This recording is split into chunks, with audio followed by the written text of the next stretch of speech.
रियाज मोहम्मद रियाज इतने मजदूरी करना जी दुकान के उत्ते केबल है चुक के कभी उधर से कभी उधर लैके जाइए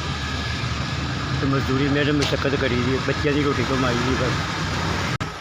यह केबल है जी मैं देंगे ने तो मैं जाकर दूजी दुकान से दे रहा मैं जाके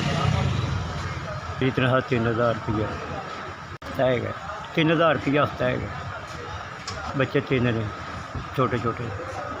2 बच्चियां ने वड्डियां ने जवान ने बेटा है 12-13 साल का इतने बदामी बाग गली नंबर 6 लोहे की पुली गौरमेंट बेकरी बैक साइड किराए का घर है तो मैंने मशक्कत करके अपना वक्त पास करी है। 3000 रुपये का गुजारा भी नहीं होता उससे 12 गुसल बसर जी है कि हलाल जी करके खा रहे हैं तो शुक्र है उस लात पाक का कोई बीमारी नहीं तो मेहनत मशक्कत करी दी है। तो 70 साल मेरी उम्र है अपने तो सिवा और कोई कमान वाला भी नहीं।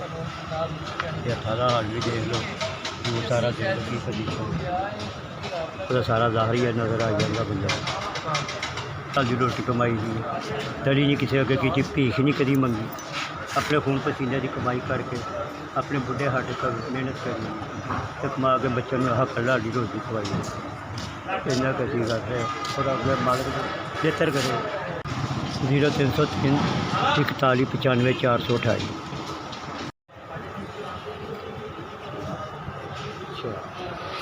बड़ी बड़ी मेहरबानी जी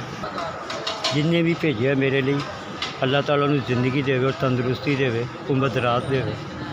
और रिज़्क देवे अपने बच्चों से हयाती देवे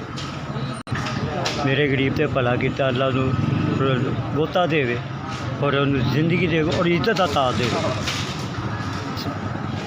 SBS बड़ी मेहरबानी बहुत शुक्रगुजार है।